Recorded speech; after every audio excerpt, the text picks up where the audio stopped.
Hi and welcome to our special live stream called "Rethinking Our Availability: Improve Your Relationship with Digital Technologies." I am Joe Crescente.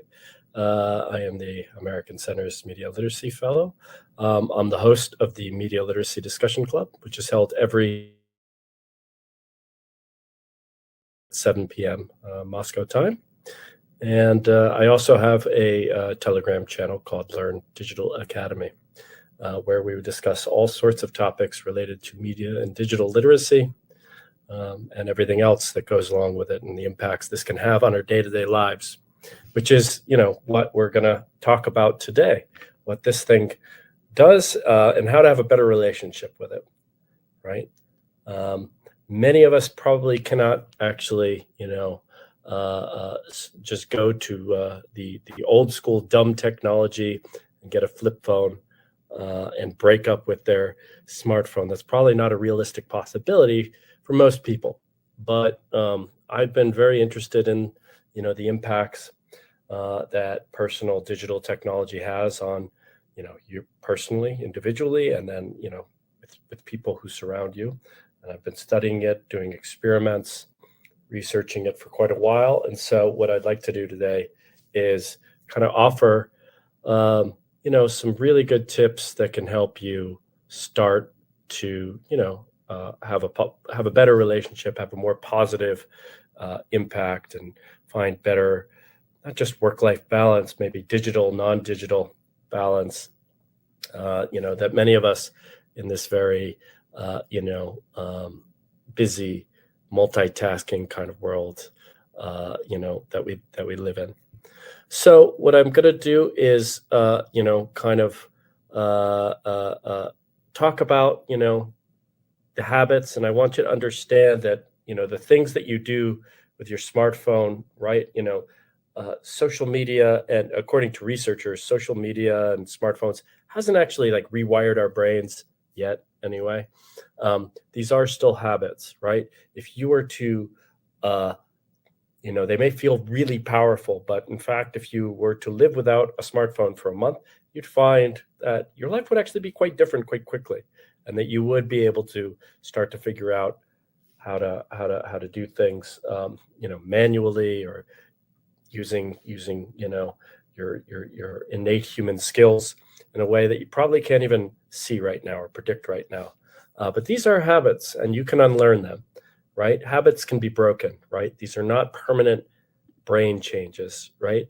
Of course, it would be easier if everyone around you, you know, uh, you know, all of a sudden had healthy media consumption habits, right?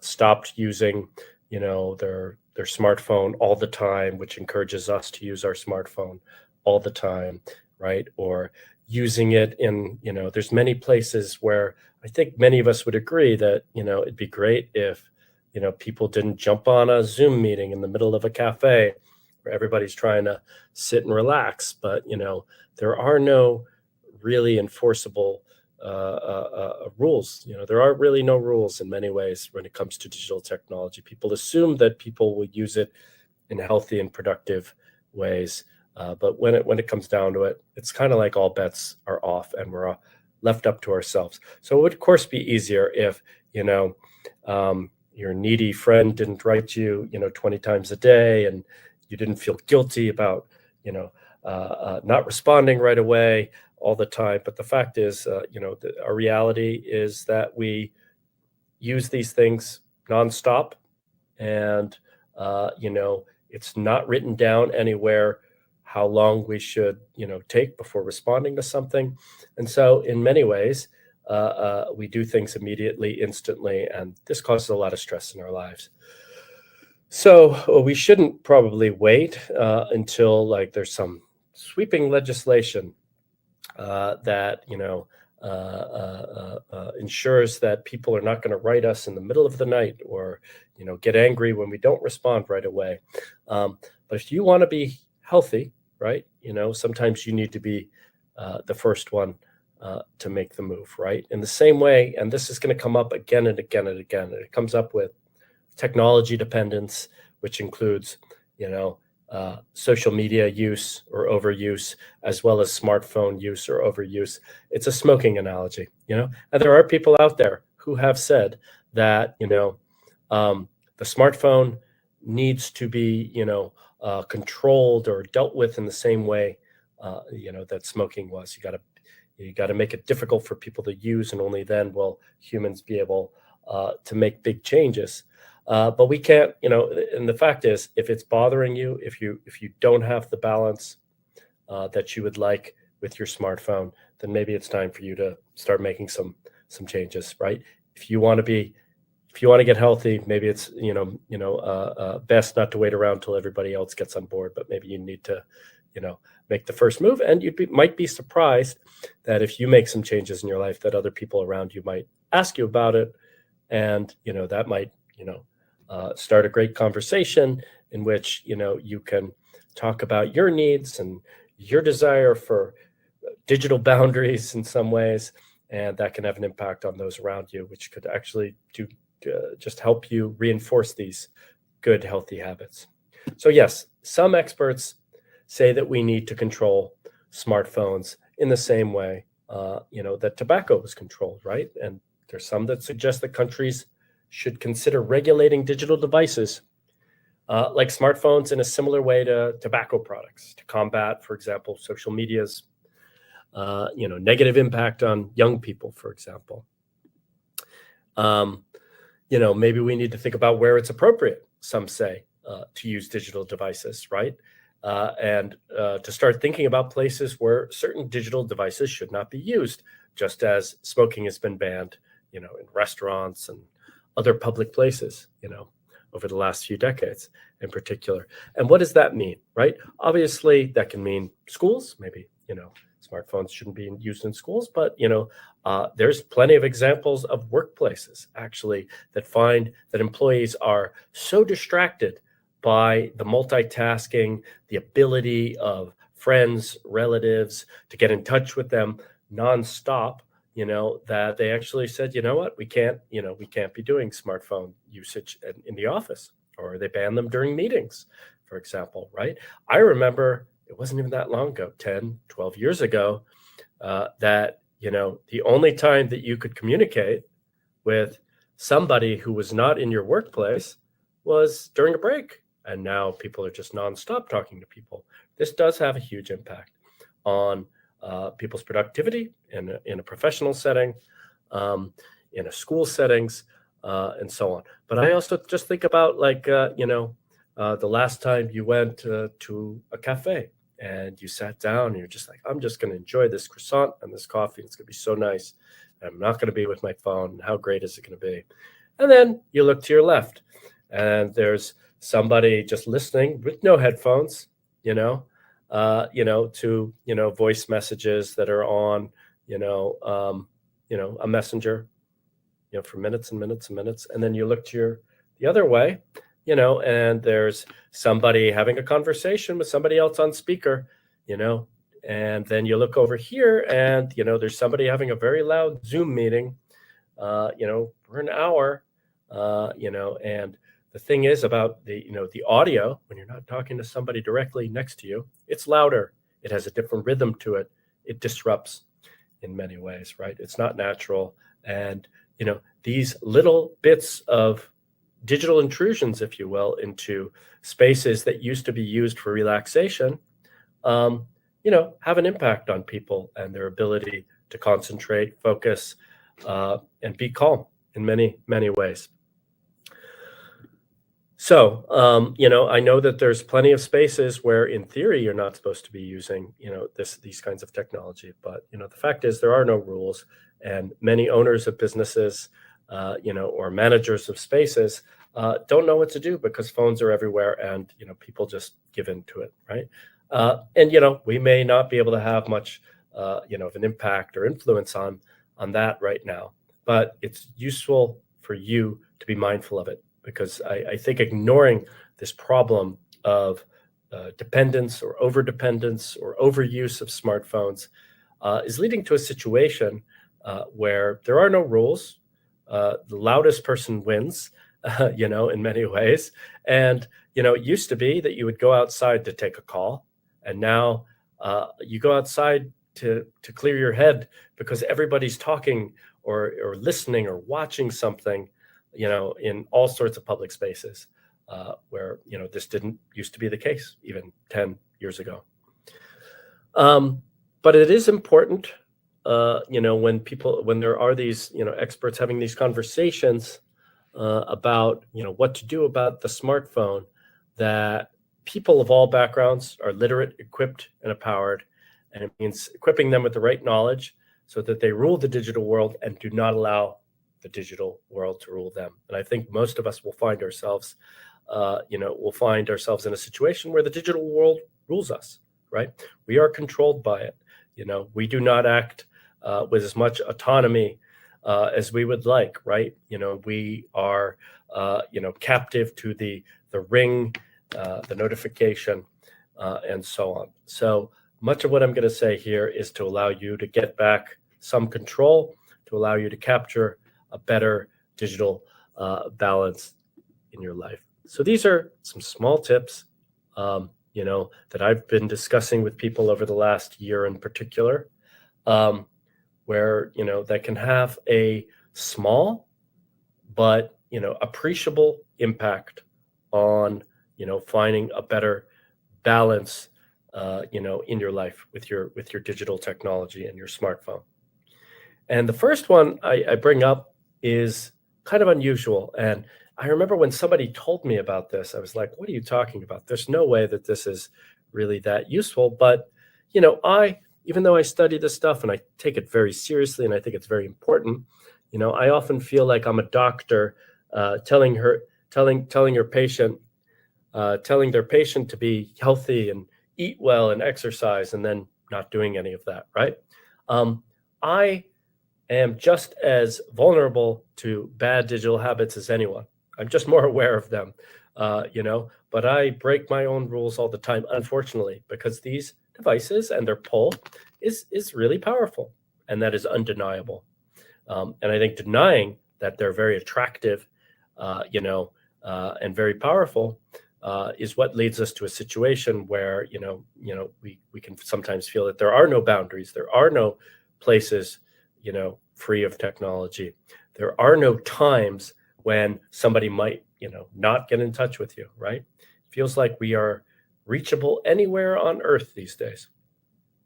So that's why this first piece of advice didn't make much sense to me, because I occasionally do this, not every day. I try really hard not to do it every day, and I try to be mindful and aware of my media consumption habits and how I use my smartphone. But I do one of the biggest sins. One of the ways not to start your day is to pick up your phone and just start scrolling, right? I do this sometimes, admittedly. It's not a good thing. You begin your day, and your mind is all of a sudden instantly cluttered with information, with news. You're thinking about an email that easily could have waited 2 hours for you to read, right? And all of a sudden you're thinking about too much immediately. One way to actually try to wrestle with this issue, this problem of, picking up your smartphone, it's not that useful if there's not much battery to it, right? If you wake up and you have 6% battery on your smartphone, you're probably not going to do that, and you're probably going to have to plug it in and get up and do some exercise or some stretching, take a shower, drink coffee, just be. And one way you can start your day successfully in that way, and most of these things, you have to be intentional about it, right? You have to plan, you have to think about it, you have to be mindful of the choices, right? The idea that we're all of a sudden just going to have great habits, when it comes to digital technologies, I just see no evidence that that's going to happen. If anything, the opposite will be true. The technology will become even, digital technology become even more and more pervasive.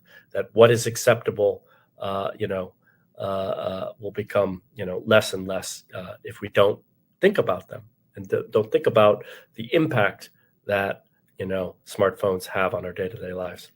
But one way we can begin our days a little more calmly is when you go to sleep, don't charge your phone. And at first I was like, what do you, somebody told this to me, they did this. And I was like, what are you talking about? How is this useful?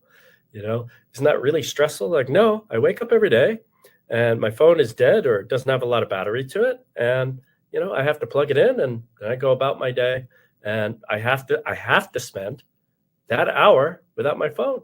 And, it was stressful for about 3 or 4 days, but within 2 weeks, I was pretty used to it. And you know what? I really like this rhythm that I have with myself every day.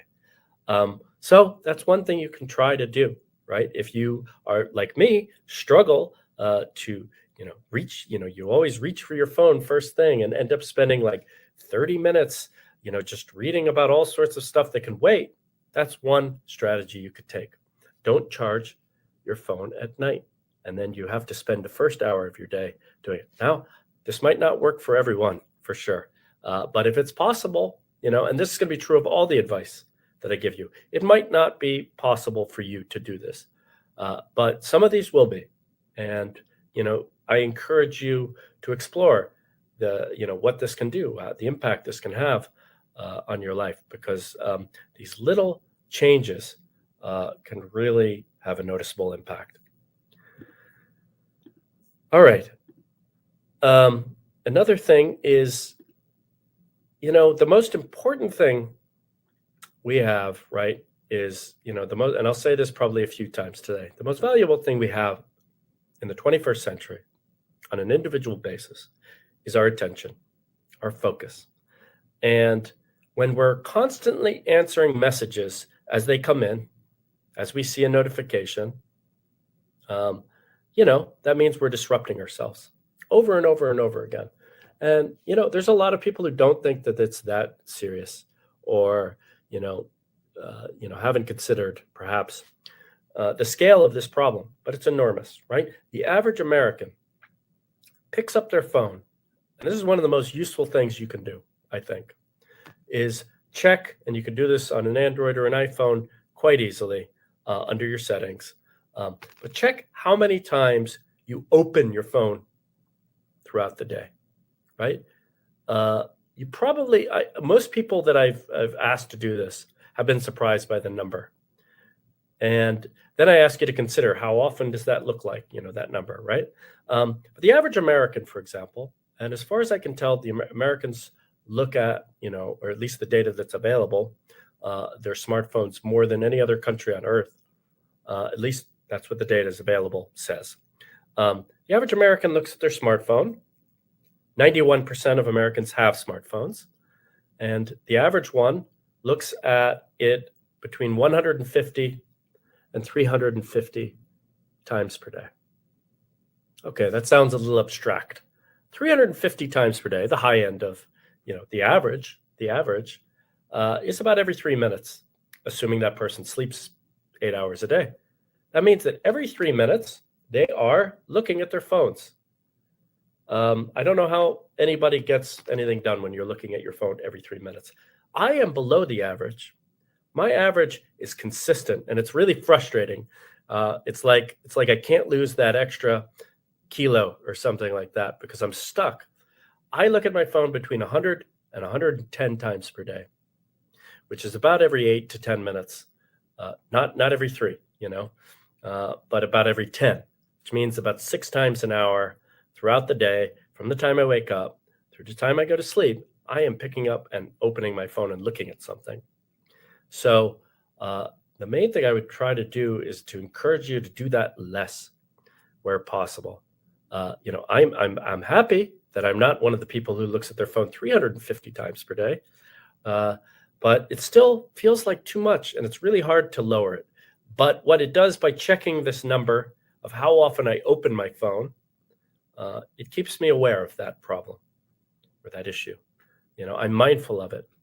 And even though I'm not really making a lot of progress, which is frustrating, keeping that at the forefront makes me think about, what am I doing with my phone every time I open it? So, and I find that this statistic in particular is much more useful than seeing how much time you spend on apps, for example, which is a very popular, way that people monitor how much time they're spending on social media or other apps, right? But that doesn't, that just measures the amount of time. It doesn't measure the quality.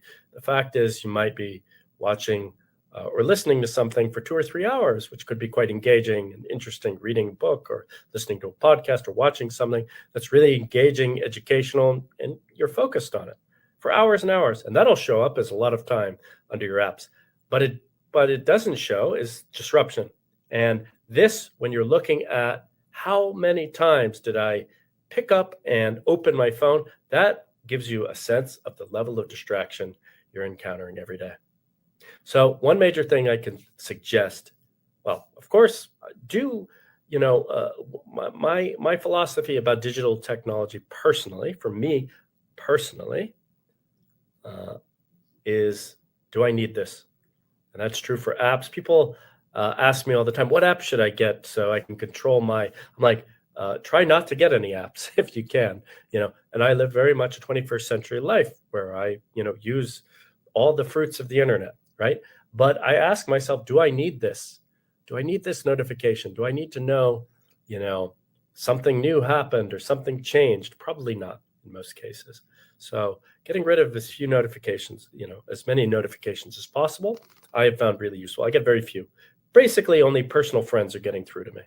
And even the ones who, write a little too much, sometimes I mute them, and that's okay. They don't know, because, when there's people who write you 20 times a day, and it's not urgent, you got to ask yourself, how do I handle this situation? You can mute them. You can have a conversation about the level of communication you're having. That's up for you to decide.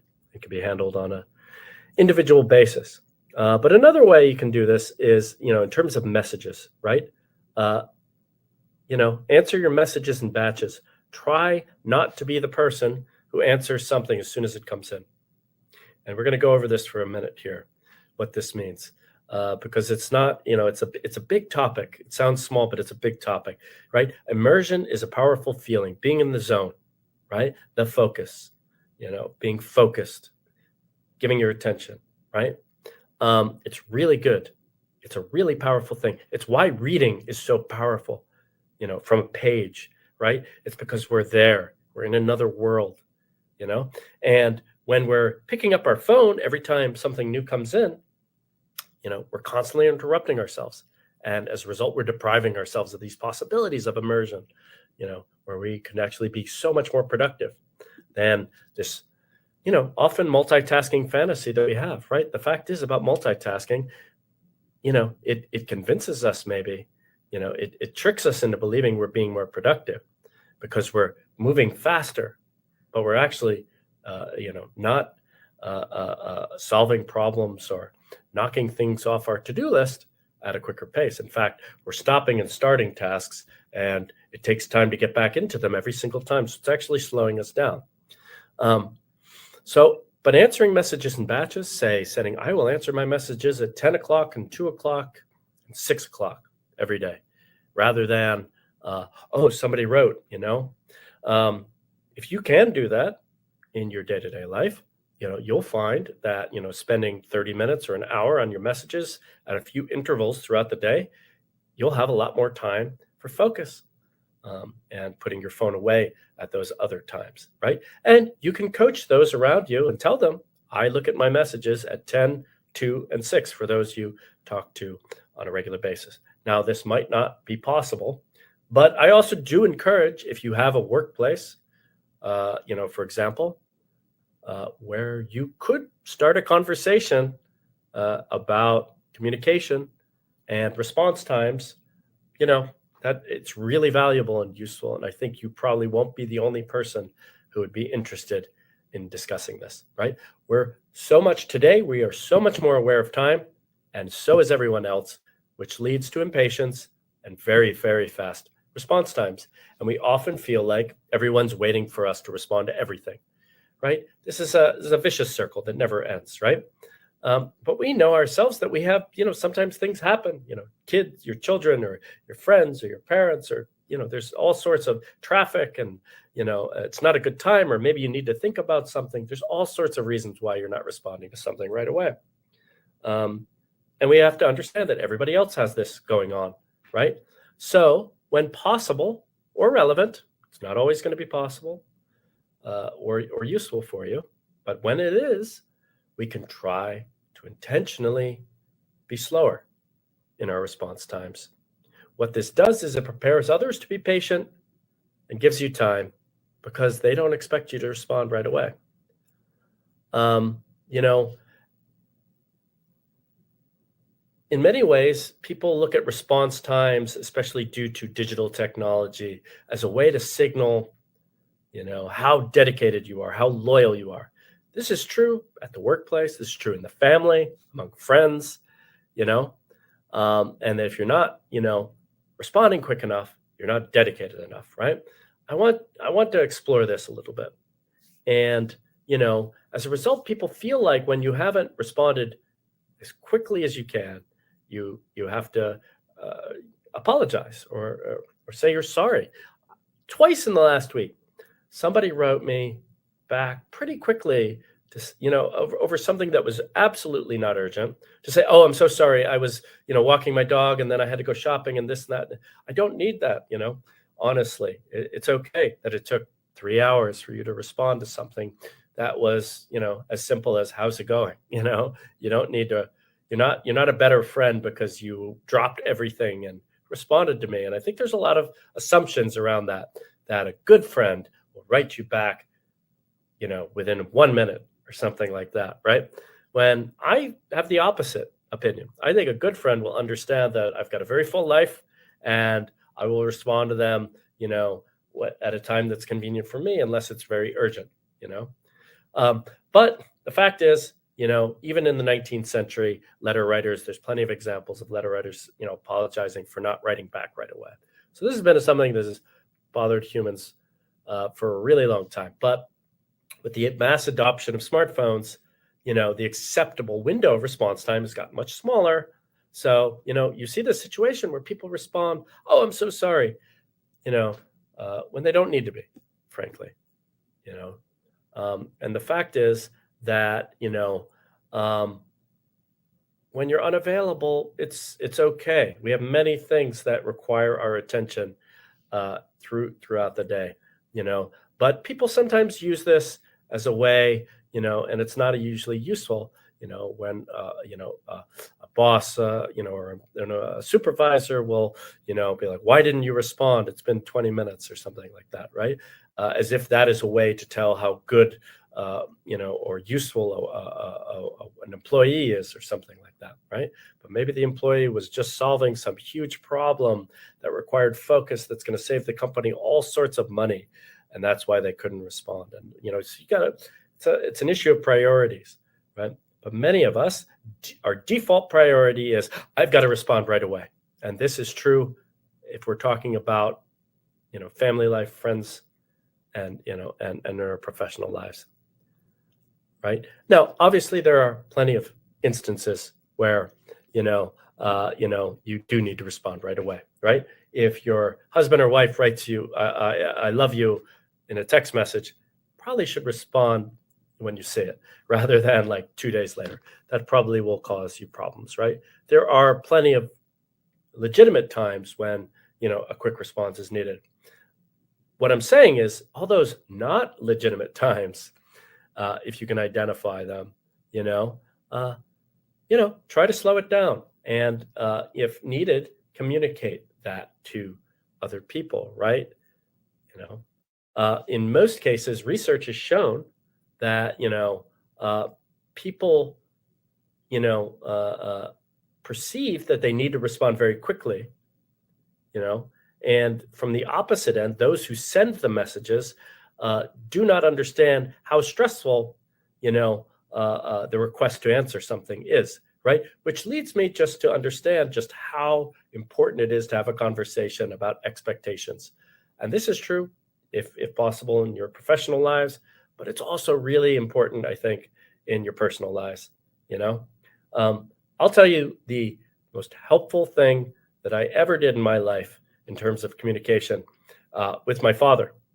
He used to routinely call me, always at the worst time. He'd call me in the middle of the day. I'd be very busy. It was a very convenient time for him, of course, but for me, it was a very busy time. And he'd always call me, and I'd be like, "Dad, I got like 10 things going on right now." And he'd be frustrated because I didn't have time, and I was frustrated because I couldn't devote the time to talk to him. And we honestly started, just scheduling phone calls, making appointments with one another, which sounds really strange between parents and children. It's the best thing we ever did, because now when we talk, we've blocked that hour to talk. We're really present. We're not thinking, we're not stressed about all this other stuff going on that we need to be doing, that people are, waiting for responses on all sorts of stuff. I've blocked it out, and actually we're both more present. We have much more, much nicer phone calls now that we scheduled, that I told him what was going on, that I was stressed out. He was always calling at these times, and then I would try and call him back, and he was never available. And if we actually schedule it, I think it's going to work better for both of us. And you know what? It really has. It really has. So you may, think about communicating your needs and preferences to friends, family, and colleagues. Um, there's different ways to go about this. You could schedule, a call with certain people. Many people do this at work these days, especially those who work in remote working environments. Maybe it tells people, I'm not, I'm turning notifications off for everything but phone calls. So call if it's really urgent, but otherwise please be patient with me. But another thing is you can prepare people, like I said, for slower communication, right? One thing we can do is we can stop taking slow replies personally. We can also stop apologizing for our delays in order to make it more normal. That, it's okay to take an hour or take 3 hours, or, take a full day to respond to something. And we can also help the situation by telling people that there's no need to apologize for their delay if they do, unless it's really urgent, But I think what digital technology does, and this is true of information, right? People have such a hard time understanding, what's important in terms of information, because there's so much information coming in that they just get overwhelmed and they give up, And I think we've also lost touch sometimes with what is urgent, what is a priority, and what is not a priority. Not all of our relationships require us to be in touch with that person every day or respond right away, right? So what I find that, thinking about and being intentional and being mindful of how fast we respond to things, it helps us see the priorities of communication much more clearly. But there's no doubt that in the 21st century, in 2024, because of all this digital technology, boundaries are much harder to maintain, because there's practically nowhere anymore where we cannot be reached. Think about vacations and weekends compared to 20, 25 years ago. I think almost anybody thinks about or looks at work, especially if you work in an office type thing where, things come in at different times. Vacations and weekends do not look the same. Vacation, when I was a kid, my dad would completely log off, if you will. Log off meaning he would not communicate, with the workplace. It was minimal, and he, but now it's almost expected that you'll check in once in a while to see if something's happening there, right? So the border between our professional and personal lives, they've eroded in many ways. So what I'd encourage you to do is to not apologize for setting boundaries, and that can include, saying, hey, I'll get back to you within a day, or letting people know certain things. Research, as well as, personal experience and anecdotal evidence, shows that when you're clear about how often you communicate, people follow along very quickly. I remember when I was teaching at an American university not that long ago, and I had very clear rules, with my students. I will respond to your email within 24 hours during the week, and within 48 hours on weekends and during breaks, week-long break we had in the middle of the semester. And people got used to it very quickly. By week 2 or week 3, the students got it, that I was not going to respond at 11 p.m. at night, or 2 minutes before something is due, an assignment is due, that if they needed to get in touch with me, they needed to think about it and expect that, understand that it might take me a little while to get back to them. And they respected it generally, I'd say with about a 95% success rate. At the same time I was teaching, I was surrounded by other instructors who had no rules for communication, and they were just getting completely bogged down with communication with students. They were constantly spending valuable time responding to students who, couldn't understand good time management skills. So it was actually not helping the instructor, nor was it necessarily helping the student. It's really important to set boundaries, and the thing is, most people will respect it, will get used to it, right? But if you are the kind of person who responds immediately all the time, people will also get used to that. So if you do make a switch from being a very quick responder to a slower, more intentional responder, you should communicate that to other people to prepare them. Because if you're the kind of person who responds 2 minutes, or 5 minutes, or within 10 minutes, and all of a sudden you're not, people are going to think something's wrong. Maybe you're not so interested in the project or the relationship anymore, or something like that, right? So any change deserves some kind of communication, but it is absolutely not a selfish thing to set boundaries. And I'm talking about digital boundaries, how you communicate, how often you communicate, where you communicate.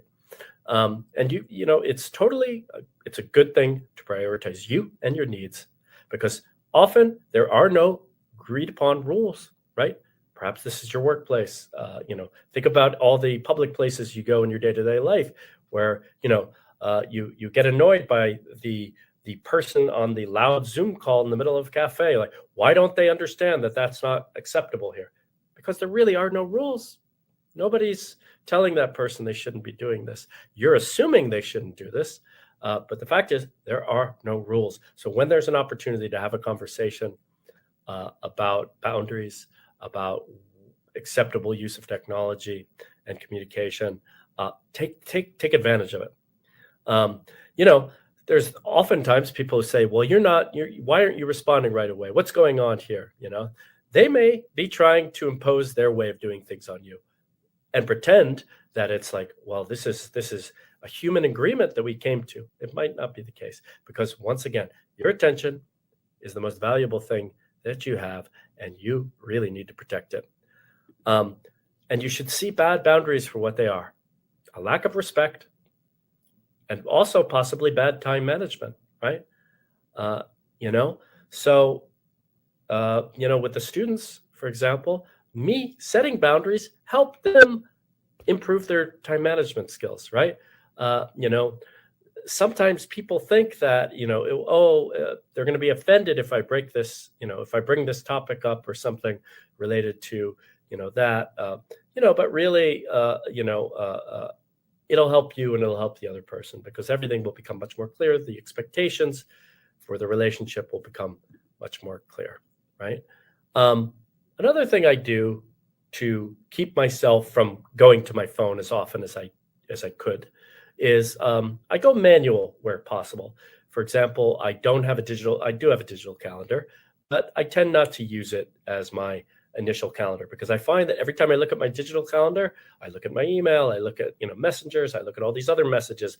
And the trick for me to not opening my phone is not going to it as often as I could, because every time I go there, I get distracted by it. So I find that when it's possible to do things in a manual way and write them out by hand, I find that useful, because it's like, if I look at my notebook where I've written down my schedule for the day 4 or 5 times, that's 4 or 5 times that I haven't opened up my phone and potentially spent 20 minutes there, even though I expected to only be there for 10 seconds, because I get distracted by all these other things, digitally. But that doesn't, necessarily happen when I open my notebook, because there's not a lot of really attractive content there. Okay, I've just got a couple more things, and then I'll gladly take some questions. And so these are like kind of like the final three kind of pieces of advice that I have for you to find that, to rethink your relationship and your availability. Be mindful of, obviously be mindful of every time you take out your phone. But think about how often you take your phone out just to take a photo of something. Do you need to do that every time? Each time, ask yourself, do I need to? You might want to think of it, I don't know if you ever had a bad habit that you were trying to quit, that kind of logic really helps. Do I need to eat this, sugary snack right now? Probably not. And if you just do that, you'll probably save yourself, a lot of, you'll lower your sugar intake for that day, right? So ask yourself each time you want to take your phone out to take a picture of something, do I really need to? Am I going to really use this information later? Is it really going to help me? Am I doing this because it serves me and my needs? Or is this just a natural reaction to FOMO, this idea of the fear of missing out, this constant comparison culture that we've gotten ourselves into, in particular due to, smartphone use and social media, right? So be mindful of how often you pull out your phone to take a photo of something, and also consider, like, what are you doing with all these photos? I mean, somebody at some day is going to have, access to your digital legacy. And what are you leaving them?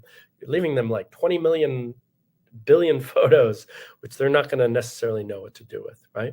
And just think about the amount of time it takes to just organize all of them, or how stressed you get about all these photos you have and what you should be doing with them on your phone, and are you really just taking photos for other people? Are you just taking them so you can upload them so that other people can see them, or are they serving you in that way? Maybe they are serving you, but it's a useful question to ask yourself. But I like to think about, a trip I took about 24 years ago. I took a trip. It was the first big international trip I ever took, and I had 2 rolls of film, 54 photos. I had 54 photos from several months. I can tell you, I can recall that trip so clearly in my mind. I can almost do it day by day. I could tell you what order I visited places. I can remember people. And I have almost no photographic evidence to help me remember that stuff. Whereas a trip I took like earlier this year, that was only 6 days and wasn't that long ago, I took probably 20 times the amount of photos, and I don't remember it so well. I don't know what I did. I mean, maybe that's an effective age, but to be honest, the real reason is because I constantly was not aware of where I was. I was constantly taking out my phone to allow it to, rather than looking for landmarks or figuring my way out through a city, I was constantly looking at, GPS on my phone to have that navigate it. So I was constantly looking at my phone and not looking at the city around me. And I was also taking a photo of something interesting every time I saw it. I wasn't necessarily there, present, looking at this building, taking a photo for it, and then moving on to take a photo of something else. And as a result, I don't really remember that trip as well as I remember a trip I took 24 years ago. It has an impact. This phone has an impact on so many aspects of our life. At the same time, I want to remind you, these are habits. This is not like a permanent brain rewiring. All the things that you don't like about this experience, you can do away with. It just takes some effort, some intention, some communication, some setting of boundaries. Think of digital detox. When people hear the term digital detox, they get scared, they get overwhelmed. They're like, oh, it's so big. It's like this big D digital detox. I want you to think small d digital detox. What are some small things you can do in your life? And you don't have to start them all at once, right? Most people fail at dieting because it's so extreme. You go from eating whatever you want, whenever you want, to I'm going to eat carrots tomorrow or something. And most people fail. Maybe they get 3-4 days in, and it's so strict that they can never. There's no way you could possibly do it. Much better is to try to build up some good healthy habits.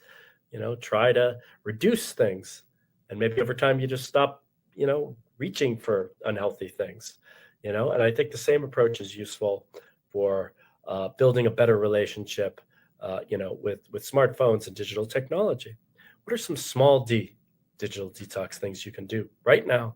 It could be that tonight you don't plug in your phone, and you wake up tomorrow and your phone has got 3% battery, and that means you have to spend the first hour, without your phone because it's plugged into the wall, and it's probably going to be a little stressful the first couple of days, right? But change is not always easy, but you'll notice that within a couple of weeks it'll become a pretty easy habit, and you'll maybe even look forward to it every morning, right?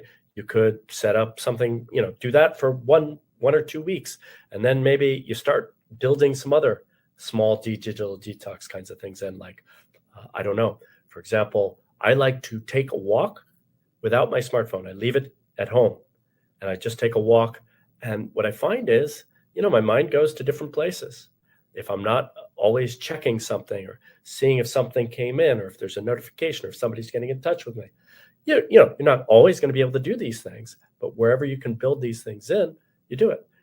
Maybe you go for a run without your, maybe you need the music, I don't know. But, wherever possible, maybe you try to not use your smartphone. You put it in a drawer till 2 p.m. on Saturdays, right? It's a lot easier to do if the important people in your life, though, know about these things, right? This is where the communication aspect comes in. We cannot assume that people will respond well to not being able to get in touch with you, especially if they are used to being able to get in touch with you. But these small digital detox kind of approach shows better results, doesn't put so much pressure on you, and you're gonna have much more success in the long term.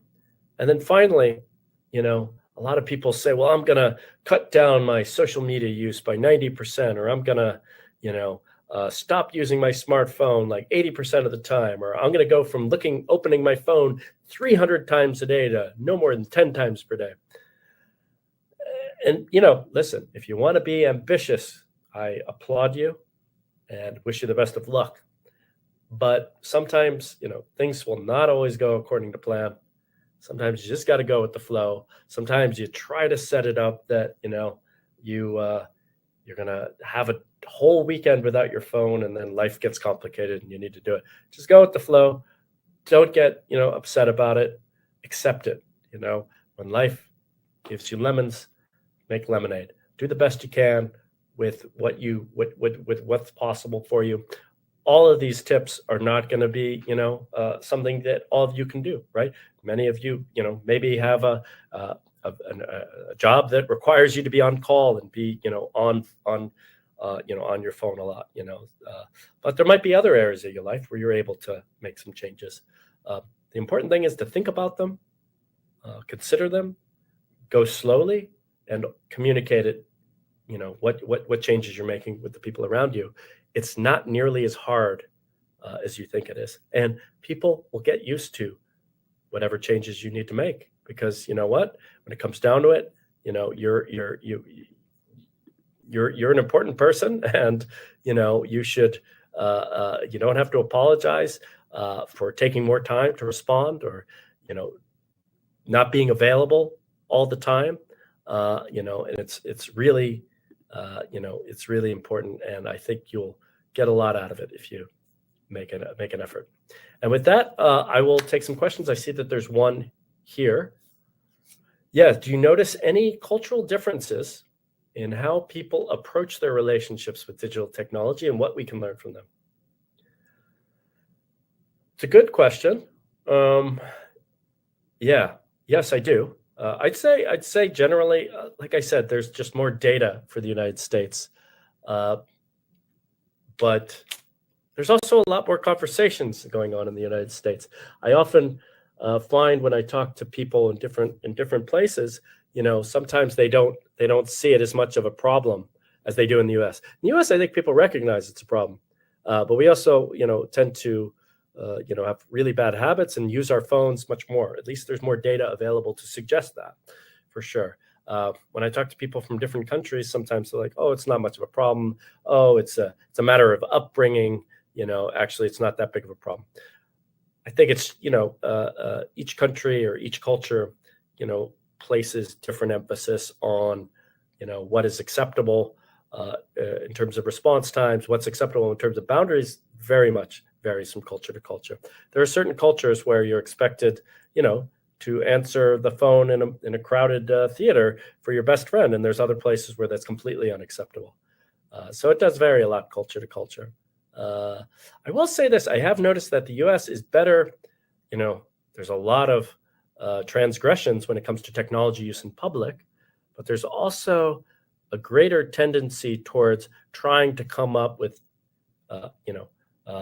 laptop-free areas.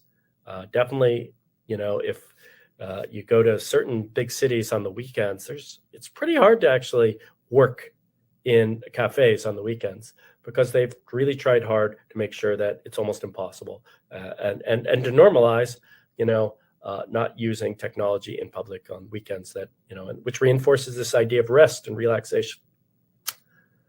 What advice would you give? Another question. What advice would you give to parents trying to help their children develop a healthier relationship with technology?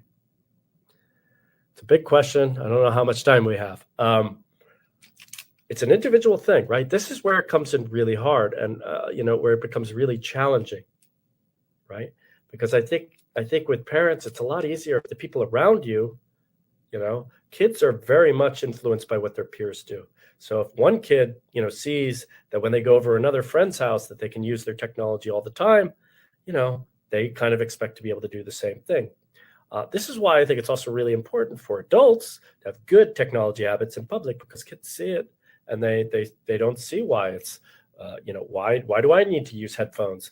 These adults are not using headphones in public. Why should I not be able to watch this or listen to this or take pictures of this wherever I want? All the adults around me are. So I would say that as a parent, you obviously know that the best example is you for your child. So try to model, your, good habits in front of them because it's a lot easier to do it. But you also might want to talk to friends and family about, the kinds of, might sound strange. This is much more acceptable in an American context for sure. But, to say we have certain rules in our apartments or houses regarding technology use, I could see that being an issue in different countries. It's like kind of an uncomfortable expectation, maybe for guests and visitors. But it's something to think about. If you want your kids to have a better relationship with technology, they need to be exposed to good habits. So ask yourself, what are you doing that you're modeling for, as well as the other people that come over your house? So there's that, right? I don't, there's a lot of other things you can talk about, like when to expose kids to social media and smartphones and stuff like that. But that's a conversation for a much bigger, kind of conversation. Question 3, how can we balance staying informed through social media while avoiding doom scrolling? I think doom scrolling happens when we don't think about what we're doing. And we don't think about, we're just like, oh, I'll just pick up my phone for a second. That's when doom scrolling happens. And doom scrolling happens at the beginning and the end of the day a lot too. It's like there's no real boundary, a lot of times, with yourself. In the mornings and the evenings, you can kind of doom scroll for longer periods of time. 2 things you can do. You can, and this is something I did here recently, that somebody only looks at fun stuff or mindless stuff or maybe social media or playing games on apps and stuff like that. They will only do it 15 minutes before a meeting begins, like a digital, like a Zoom meeting or something like that, because they know that they have to get off in 10 minutes or 15 minutes to be ready for that call. So setting up those kinds of challenges or obstacles for yourself could be useful. Asking yourself, setting aside, all right, I'm gonna, what I do. I think many people get overwhelmed. News and information. I try to every day, say for 1 hour a day or half an hour a day or something, and I try to be informed of everything that's going on all day, every day. In fact, I can get the information that I need in about 30 minutes or 40 minutes every day. Maybe you could do the same for social media. Say, I will allow myself to be on social media once a day or twice a day for a certain amount of time. And then you just gotta set yourself some kind of timer or goal or obstacle, like do it only in the 20 minutes you have, or 10 minutes or 15 minutes you have before you meet up with a friend, or before you, start a meeting for work. And then you have to get off naturally. And therefore you don't get stuck in this pattern of staying on too long and just repeating and looking for the good news that you never find. That's the secret to doom scrolling. It's this idea that, you're looking at bad information, but you'll stop as soon as you find that one good story. You never find it though. Just keep going. And another question. Do you think we will see harmful long-term effects of everyone's phone addiction? I think we already see it. Ask yourselves, compare yourselves if you're, I don't know how old the person is who's asking this, but let's say you're 20 years old. Ask your parents about this. Do people read more? Do they watch long movies anymore? Can they sit through something culturally that's a little bit not terribly entertaining for a very long period of time?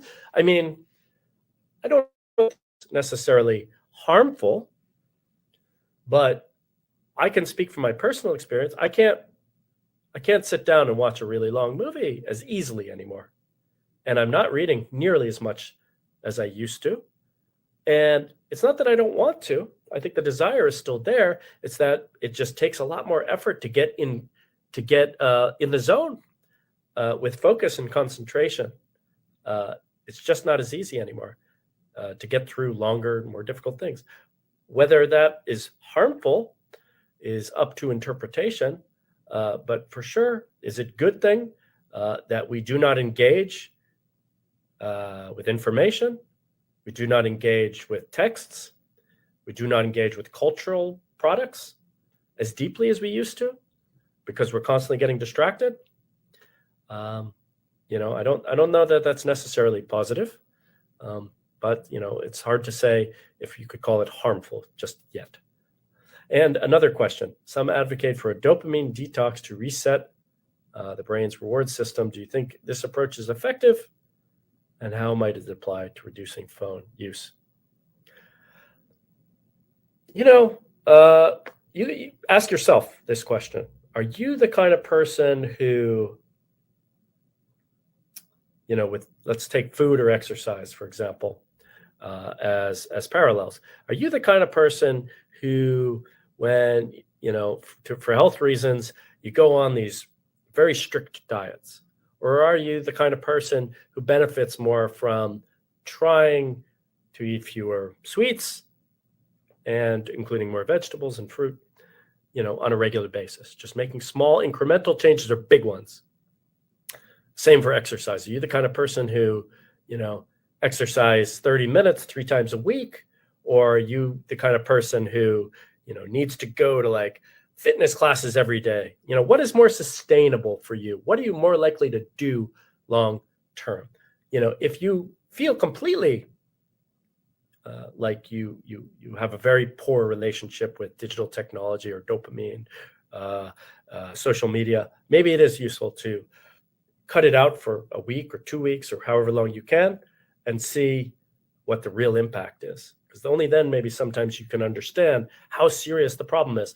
When I deleted social media from my phone, that was back in 2020, the very beginning, right before COVID, I deleted all social media from my phone because I wanted to see how big of a problem it was, or how much time I was wasting just clicking the like button, reacting to other people's posts. And so on public transportation, which was usually when I would use, social media, I decided to read books. And I found that in 1 month, I read 800 pages of books, which I didn't know I had time for. But I was just not aware of how much time I was wasting on social media on my phone. And that was really useful information for me that I still think about almost 5 years later. So sometimes you do need to take that big jump start to get going. But then you need to think about what is, useful for you in the long term. Because, it's one thing to cut out sugar for 30 days. But if you're going right back to where you were 30 days later, how useful is that for you in the long term? So sometimes you might need to do a big D, digital detox, or a dopamine detox, just to understand the severity of the problem. But in the long term, you really got to think about what are some small changes I can make, because those are much more manageable and, sustainable in the long term for helping you. Are there any more questions before we wrap up?